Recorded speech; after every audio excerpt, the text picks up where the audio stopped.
so excited to read chapter 5 because if you watch the last couple of videos, you will know that I filmed chapter 3 and 4. It was too long to edit, stupidly enough, and then I had to go back and I had to refilm chapter 3 and 4. So, I am very excited to read a new chapter because I've read both those chapters twice, and as much as I love this book, they were long chapters, and I was like, I've been here before, I've done this before, so I'm ready for a new chapter, as in chapter 5. Let's begin and read my life with the Walter boys.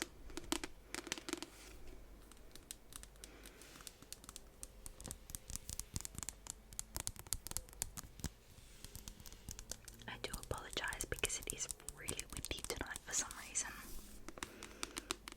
It didn't seem as windy outside, but now that I'm inside, I can hear it and it's very windy. I don't know, maybe you find that relaxing. It could work in my favour.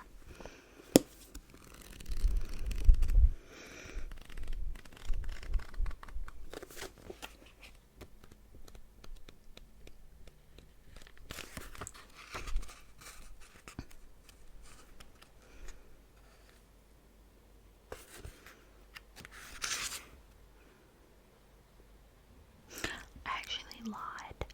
We're up to chapter 4.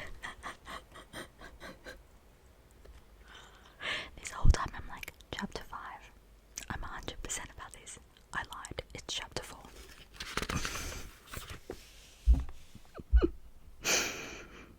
That's so funny.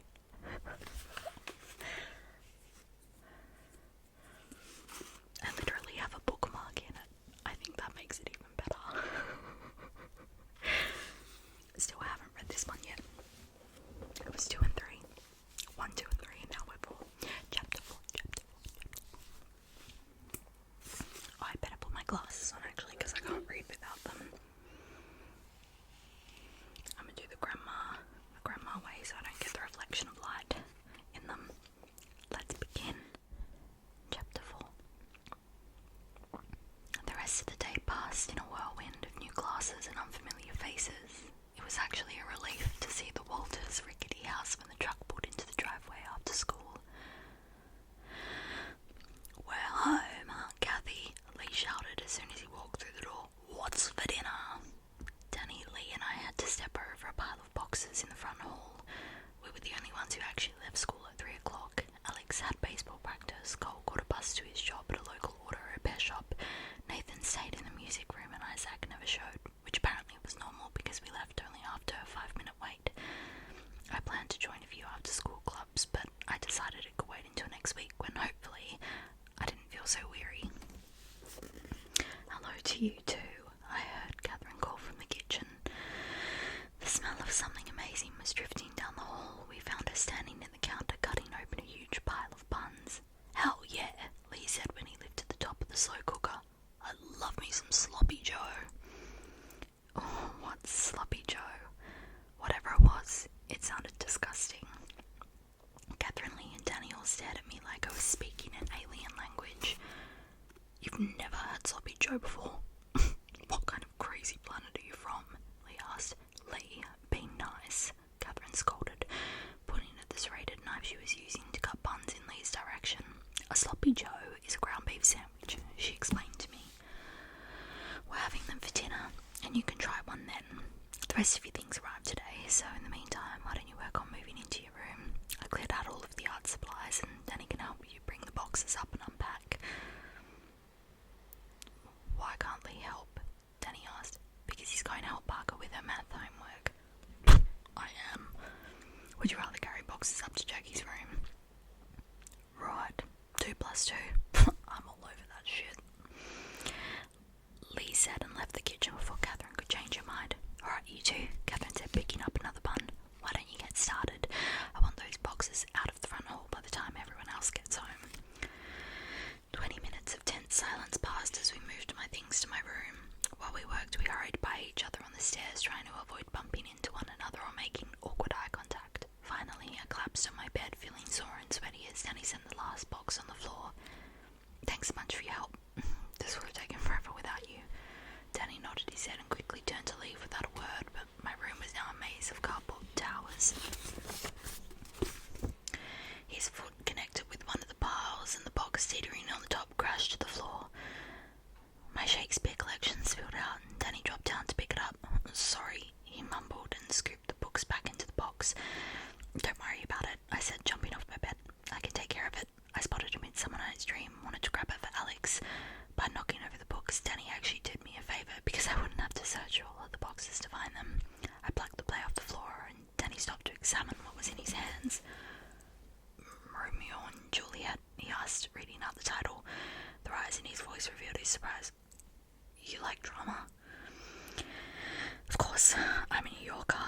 I've been attending all types of different performances since I was little, and I have a personal soft spot for Shakespeare, but I also admire Shora Miller's work. When I responded, Danny clamped his mouth shut, as if he just realised that he had spoken to me. Oh, cool. He shoved one last book back into the box and shot to his feet. I'll see you later. He was out the door before I could mutter a goodbye. Running my hand over the corner of my favourite play, I grinned to myself. My encounter with Danny could have gone a little better, but at least now I know we shared a similar interest. Maybe I would make more friends in the Walter house than I had originally thought. Apparently, I just needed to tackle the boys one at a time. At dinner, I tried my first Sloppy Joe ever, and I immediately understood the reason behind the name. It was impossible to keep the meat on the bun. It oozed out every time I took a bite and splattered against my plate. My fingers and face were disgusting by the time I finished. I thought it made more sense to put the slop in a bowl and dip the bun in, but the Walters seemed to enjoy diving in face first. When everyone was full, we all had to help clean up the table, but afterward we were allowed to do whatever we wanted. Parker and the little twins rushed to the living room and battled over the remote. Jack and Jordan went to edit the footage they got of me eating my first Sloppy Joe. Isaac challenged Alex to a pick-up game of hoops while Lee and Nathan disappeared into their rooms. The freedom felt strange. At boarding school I was used to a strict schedule of dinner time, homework and lights out time. And lights out at 9. Trying to keep some normalcy in my life, I climbed the stairs toward my room to do schoolwork. Although I wasn't assigned anything in particular, I knew I was behind in English. The class was already halfway through reading Moby Dick, which was thicker than any of the textbooks I received throughout the day. 5 pages in, I shut the book in irritation and pulled out Alex's copy of The Fellowship of the Ring. Someone knocked on the door. Chucky, Cole asked, poking his head inside. He hadn't been at dinner, and judging by the tone his auto repair jumpsuit he was wearing with his name stitched onto the breast, he'd just gotten back from work. I sat up in bed. Glancing at my clock, I realised the 2 hours had vanished since I had started reading. Everyone's out in the backyard. We're going to play some night games. You want in? He was wearing a baseball cap backward to hide the fact that his bangs were plastered to his forehead and there was a smear of grease across his nose, but somehow just one glance at him made my pulse surge. What's a night game? I asked, trying to keep my voice even. Games you play outside in the dark, you know. Little Kick the Can, Cops and Robbers, Ghost in the Graveyard. Cole trailed off as he waited for me to catch on. Sorry, but I've never heard of those. What the heck did you do for fun when you were growing up? I've been to my fair share of Broadway shows, and my family has memberships to most of the museums. As soon as the words were out of my mouth, I realised my mistake. My family had memberships to most of the museums. Sounds awful, Cole said. How about I show you what real fun looks like? As nice as it was that Cole was inviting me to do something with the rest of the guys, I couldn't bring myself to accept. The thought of hanging out with all the Walter boys was intimidating. Besides, thoughts of my family were now swirling around my head, and I knew I'd only able to hold back the tears until Cole left. I didn't want him to see me crying. I've got some catching up to do in most of my classes. Maybe another time. Come on, Jackie. It's not like your teachers expect you to know everything you've missed by tomorrow. Pulling my knees up to my chest, I blinked my eyes, trying to keep them from watering up and my feelings from spilling out. Sorry, Cole, but it's been a long first day. I thought he was going to continue arguing, but he must have sensed that something was wrong. Okay. In any case,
just say boys, plural, as in all 12 kids have a Y chromosome. Buck is a girl, but she doesn't act like it. That's still pretty good odds, if you ask me. Any hotties? Sammy, I groaned. The Walters were the last thing I wanted to talk about. What? That's a completely reasonable question. My best friend is completely isolated from civilization, so it'd be nice to know if she at least has some eye candy to cheer her up. There might be one or two drool-worthy guys. As soon as the thought crossed my mind, I felt the guilt twisting in my stomach. How could I be thinking about cute boys when my family was gone? Can we please talk about something else? I muttered into the phone. Talking about delicious boys is my version of therapy. You're not cheering me up. That's totally what I'm doing. Now spill. What's his name? I paused, not sure if I should tell her. My little name won't hurt. I decided, after all, it didn't mean anything. A sigh escaped my lips. It's Cole. His name came out in a whisper as if it was giving away a secret. I guess that's odd. I mean, it's no Blake or Declan, but Cole has a nice ring to it. Okay, now give me details. What does he look like? I buried my face in my pillow. This is not how I envision our conversation going. You're making the whole process difficult with all the stalling. Fine, I said quickly. He's tall, blonde, and from the sound of things, a complete pig. Besides, I can't even think about boys right now. I just want to come home, okay? Oh, Jackie, Sammy said, her voice soft. I wasn't trying to upset you. I just wanted to take your mind off the bad things. I know, I responded, feeling bad that I'd snapped. It's just all my stuff arrived today and I can't bring myself to unpack it. It would make everything feel so permanent. I totally feel you, sister. My new roommate moved in last night. It was so weird seeing someone else's stuff on your side of the room. And don't even get me started about French class. Like, I had to sit by myself. Cord around my heart tightened as I thought about my old school, old dorm room and old classes. Moved to Colorado had cut me off from my old life and everything that was familiar to me, and the only remaining link to that world was my best friend. Sammy, you don't know how good it is to hear your voice. I miss you so much. I wish, Jackie, Sammy said slowly and deliberately, everything is going to get better, okay? Just promise me you'll make an effort to settle in. It will help, I know it. Okay, I told her, even though I didn't want to. We stayed on the phone for the next hour. Talking to Sammy made me feel a little settled, but as I curled up under the covers of my bed, the feeling of complete and utter loneliness kept me wide awake. The next morning, getting up to run with Nathan was nothing short of torture. No matter how many times I rubbed my eyes, I couldn't shake off the blanket of drowsiness that was draped over my entire body. Then I caught Olivia sneaking out of Cole's room. It was such a shock. Seeing her standing in the hallway with rumpled hair and wearing one of his shirts, that I was instantly snapped awake. We both stared at each other with the same deer-in-the-headlights look, and then Nathan stepped out of his room, making the situation even more awkward. Even worse, we all had to walk down the stairs together. So, I said once Olivia's car had pulled out of the driveway. We were sitting on the front porch, stretching before our run. The school normally have friends stay over. Nathan pulled his ankle back behind him, focusing on his hamstring. Occasionally, but not too often. I suppose he doesn't want to get caught. Why? Because, he said, looking at me as if I was acting stupid. Our dad would kill him. I get that, I said, pulling my hair back into a ponytail. I mean, why is he such a guy? I must have tucked my hair too tight because... I must have tucked my hair tied too tight because it snapped and my bangs tumbled down into my face. You know that's not what I meant, I said, sighing in frustration. You're a guy. I don't see you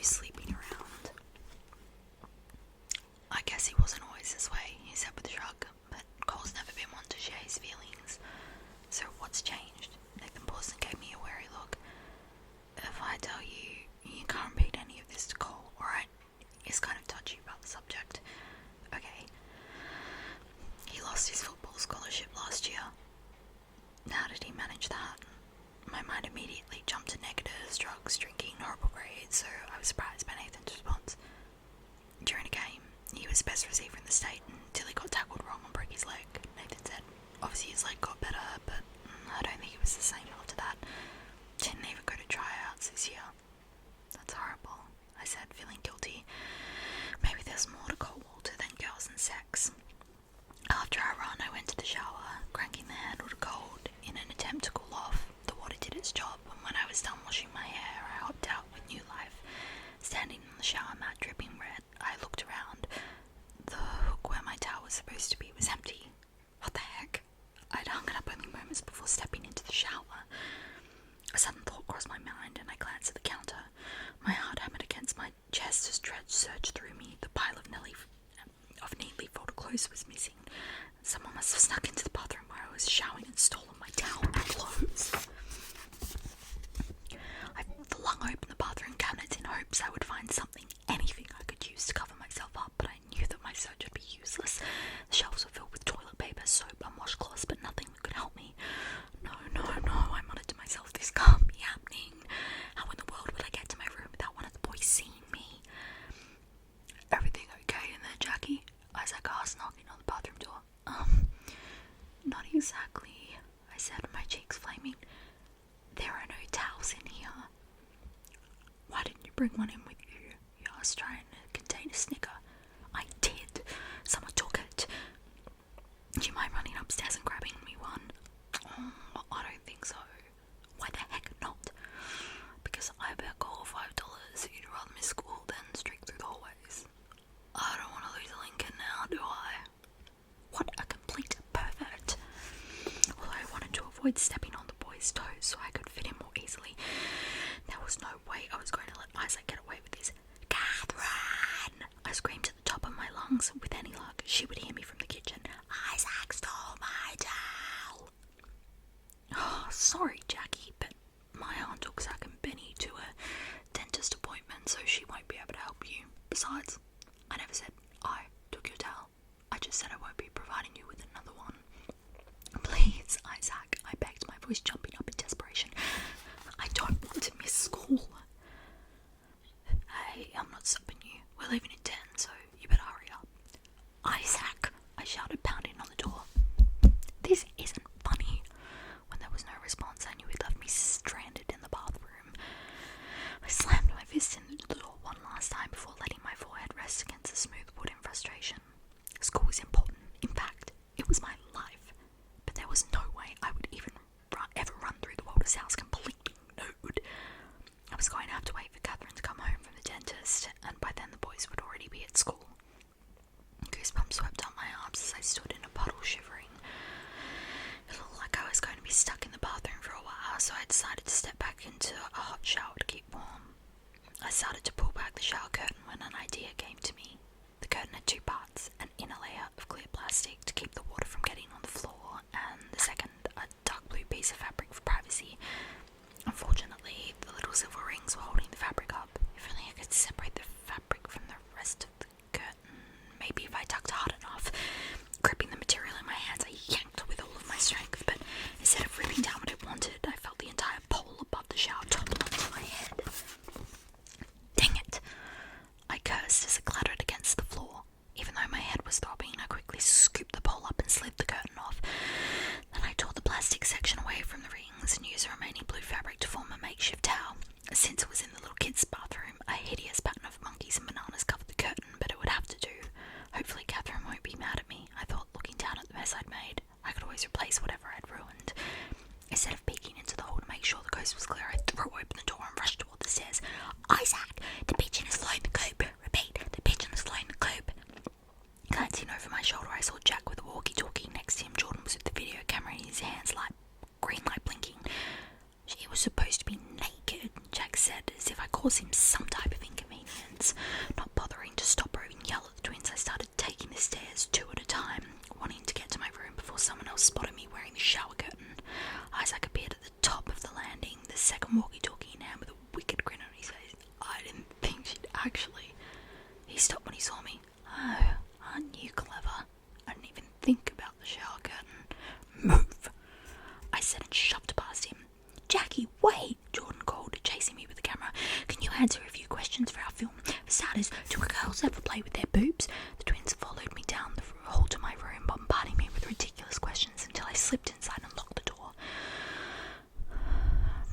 Leaning against the wood, I closed my eyes and slid to the floor. Can you explain girls' obsession with shoes? I heard Jack saying from the other side. Why do you need so many? As a bathroom bathroom question. That one's good. Yeah, it is. Jackie, why do girls always go to the bathroom in groups? I realised then that I was never going to have a moment of peace again. Alright people, listen up, I need you to partner with 2 friends, said Mrs. Hanks. I looked around the room, biting hard on my lip. We were starting a new group project in art class, and friends weren't a commodity I was currently lacking. And friends. And friends were a commodity I was currently lacking. Chairs scraped across the floor and everyone moved towards someone they knew. Knowing that no one was going to want to be partners with me, I stayed in my spot, wondering which unlucky group the teacher would stick me with. I noticed a redhead girl from the day before as she stood and made her way across the room. She waved. It took me a second to realise that she was waving at me. I lifted my hand in a small greeting as she came to stop at my table. Howdy, Jackie. My name's Riley, she said in a thick southern accent. Would you like to join my group? You know my name, I asked in surprise. She smiled. Everyone knows your name. You're the new girl who sat with Goldwater on her first day here. Riley brought out the chair from across from me and sat down. So how about it, partners? Thank you, Goldwater. Apparently he was useful for something other than making me feel nervous.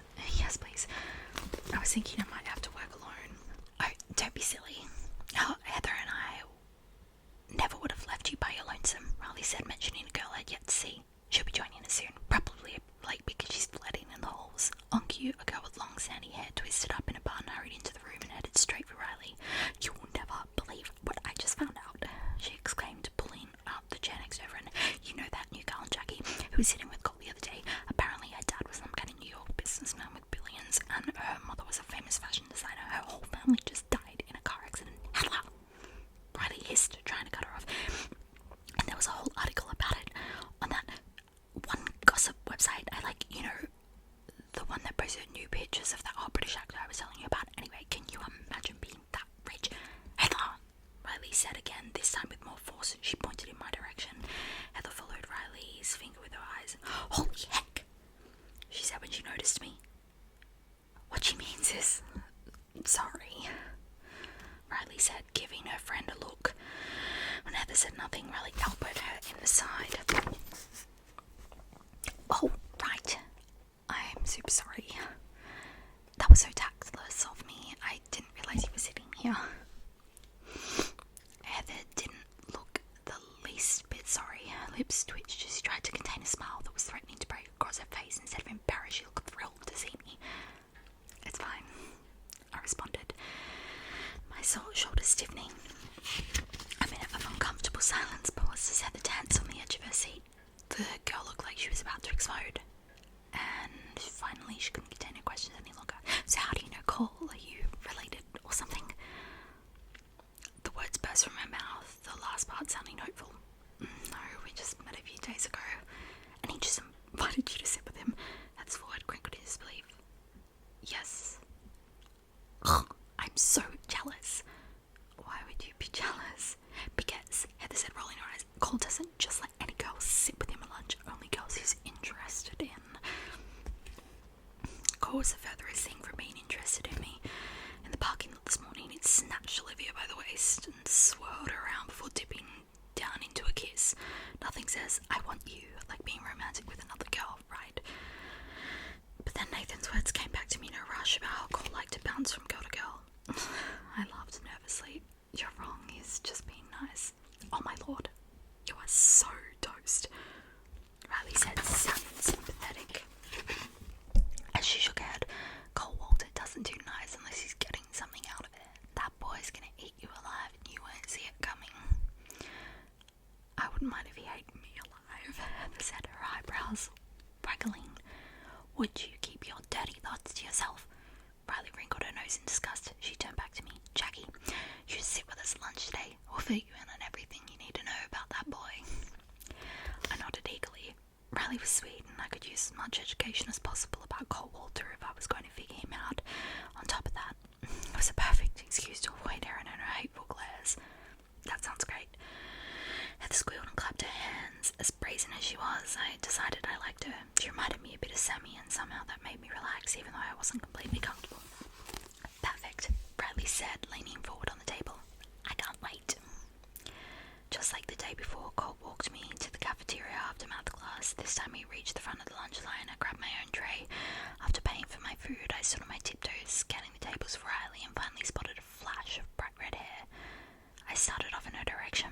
reached out and grabbed my shoulder. No, where are you going, Jackie? The table is this way. He pointed to where we sat yesterday and I noticed Sarah watching me. Sorry, Cole. I promised my new friend Riley that I would sit with her. Cole hesitated, almost as if he was surprised. Okay, man, Miss Popular. You have to promise you'll join me tomorrow. Maybe I can pencil you in, I joked. Fine, he said, laughing. At least let me walk you to your table. Sure. I led the way through the crowded room, Cole following me. The rows between the tables were so crowded that sometimes Cole's elbow bumped into mine as people shoved by us, sending goosebumps up my arm. Hey girls, I said and set down my tray. Riley and Heather both stared up at Cole without responding. See you after school in New York, Cole told me. He nodded in Riley and Heather's direction. Ladies, he flashed them a grin before walking away. As soon as he was out of earshot, Riley began to babble. Oh my word, that boy just walked you to lunch, I can't believe it. Can't believe what? I asked. Two girls looked at me like I was clueless, which I probably was, but it was only my second day. They needed to give me a break. The god of all guys is flirting with you, interjected a boy who appeared out of nowhere and dropped his tray on the table. And not just casual flirting, more like I want you in my pants flirting. The new boy was wearing a crisp blue shirt with a red bow tie. His flawless blonde hair was combed to the side, and by flawless I mean like Fabio, Baywatch, or Ford models. You must be Jackie, he said. I'm Skylar, Valley View High's fashion expert. I run the style blog of the school newspaper. If you're interested in an editing position, I'd love to work with you. Your East Coast look is so chic. What? No business card? Riley said, laughing. Skylar rolled his eyes and turned to me. She loves making fun of me, but at least I don't look like a hick. He mocked in a terrible southern accent. Would you two stop? Heather said as she flipped the page of the People magazine in front of her. I want to hear juicy details about Cole. Everyone turned to me. What? I asked, looking back at them. I didn't realise they were expecting something from me. I barely knew the guy. So, asked Skylar, what happened? Why did everyone care so much about Cole? He was just one guy. He's in my class before lunch, so he walked me to the cafeteria, I responded, not knowing what else to tell them. I wasn't good with all this boy gossip, but I could tell right away that Heather wasn't happy with my answer. But what did you guys talk about? She demanded. To show she was dedicated to the conversation, she pushed her magazine off to the side. Did he compliment you? Maybe he touched your arm. Are you talking about Walter again? Asked another girl who plopped down on the bench next to Skylar. Sorry I'm late. I got caught up in the computer lab. This is our pet nerd, Kim, Riley said, introducing her to me. Kim was a slender girl whose long flowing hair and flawless skin reminded me of an elf. As long as you don't make fun of her little computer game or whatnot, where she battles mythical creatures, she won't bite. It's called a massively multiplayer online role-playing game, Riley. Kim flipped her hair over her shoulder. Besides, I don't battle mythical creatures. I am a mythical creature. My avatar is a dwarf. Avatar? I couldn't follow anything Kim was saying. It's a graphic representation of my character. A reflection of my personal self, she explained for me. Even though I didn't understand a word, I wasn't quite sure how a 3-foot-tall creature could symbolize her tall, willowy frame, but I nodded my head like it made sense. Hi, you must be Jackie. Kim extended a hand to me across the table. Wow, does everyone know my name just because of Cole? I asked. She shook her head. Actually, I'm a friend of Alex Walter. He mentioned you just moved in. Heather's spoon fell from her hand. What did you just say? That Alex and I are friends. You already knew that. Kim said, frowning at Heather. No, the other part. Heather said. Her spoon was back in her hand and she was waving it wildly. About moving in. Oh, Kim said, pulling a soda out of her paper bag lunch. Jackie just moved in with the Walters, right, Jackie? 3 heads whipped around to look at me. Yes, I live with them, I said uneasily, afraid of how the group would react. How in heaven's name did you forget to mention something like that? Riley carved her mouth hanging open in surprise. Oh my god, Heather squealed. You are like the luckiest girl